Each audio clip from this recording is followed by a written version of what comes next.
प्रिय बहनों और भाइयों, बेटे और बेटियों, मध्य प्रदेश में आज कई महीनों बाद कोविड के 30 नए प्रकरण मिले हैं।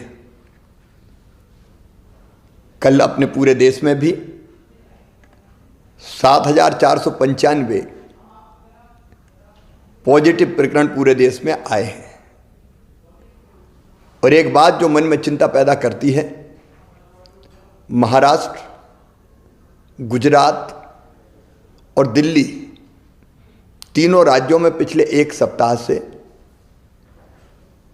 पॉजिटिव केसों में लगातार वृद्धि हो रही है, लगातार बढ़ोतरी हो रही है। कल महाराष्ट्र में 1201, गुजरात में 91 और दिल्ली में 125 प्रकरण आए हैं।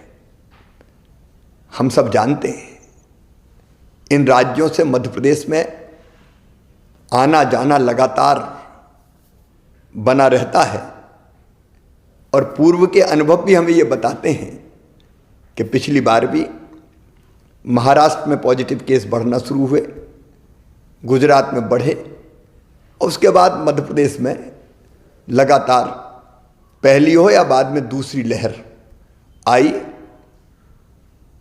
और दूसरी लहर में जो कष्ट हमने भुगते हैं वो हम कभी भूल नहीं सकते। अगर पुरानी दोनों लहरों को भी देखा जाए, पहली हो या दूसरी हो, प्रारंभ इंदौर भोपाल से ही हुई। और अभी इंदौर तथा भोपाल में प्रकरण बढ़ के लगभग साप्ताहिक प्रकरण नवंबर महीने की तुलना में दिसंबर में 3 गुने हो गए हैं। कोरोना ने अपना स्वरूप बदला है और नया स्वरूप ओमिक्रॉन के रूप में देश के 16 राज्यों में आ चुका है। इस संभावना से इनकार नहीं किया जा सकता कि मध्य प्रदेश में भी ओमिक्रॉन वायरस के केस मध्य प्रदेश में जल्दी आ जाएं। यदि हम पूरी दुनिया का भी अध्ययन करें और पूरी दुनिया का अनुभव देखें तो ओमिक्रॉन बहुत तेजी से फैलता है। इंग्लैंड में 1 लाख केस प्रतिदिन आ रहे हैं। अमेरिका में भी लगभग 2.5 लाख केस प्रतिदिन आ रहे हैं। यूरोप में भी ओमिक्रॉन बहुत तेजी से बढ़ रहा है। और उपरोक्त सभी कारणों को देखते हुए मुझे अंतर आत्मा से लगता है कि ये सही समय है जब हम सचेत हो जाएं, कोविड की तीसरी लहर को आने से रोकें, तेजी से संक्रमण ना फैले, इसके लिए हर आवश्यक उपाय करें। और इसलिए मेरे प्रिय बहनों और भाइयों, भारत सरकार ने भी कुछ गाइडलाइन जारी की है। मेरी आपसे प्रार्थना है कि अब देर ना करें, मास्क जरूर लगाएं, सोशल डिस्टेंसिंग बनाएं, अनावश्यक भीड़ में ना जाएं, अनावश्यक जमावड़ा ना हो।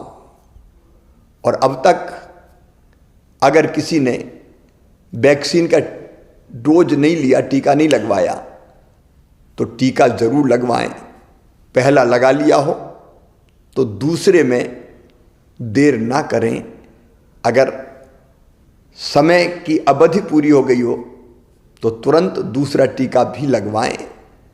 इसके साथ ही हमने पहले ही तय कर दिया था कि स्कूल में जो हमारे बच्चे हैं वो 50% की संख्या में ही जाएंगे ताकि वहाँ सोशल डिस्टेंसिंग बनी रह सके। हम आज एक फैसला और कर रहे हैं कि रात्रिकालीन कर्फ्यू रात 11 बजे से लेके सुबह 5 बजे तक लगा रहेगा।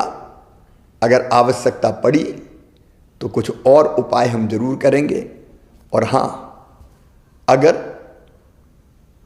कोविड का कोई पॉजिटिव केस आता है तो घर में अगर पर्याप्त स्थान है तो घर में उसको आइसोलेट करके इलाज करेंगे। और नहीं तो हर हालत में हमको अस्पताल में ही भर्ती कराना चाहिए, ताकि परिजन वायरस के संक्रमण से बच सकें। सावधान रहना है, याद रखना सावधानी में ही सुरक्षा है। मेरी प्रार्थना है आप सब सहयोग करें, ताकि तीसरी लहर के संकट से हम अपने प्रदेश को बचा पाएं और अपनी जनता की जिंदगी की सुरक्षा कर पाएं। ये आप सबके सहयोग से ही होगा। बहुत बहुत धन्यवाद।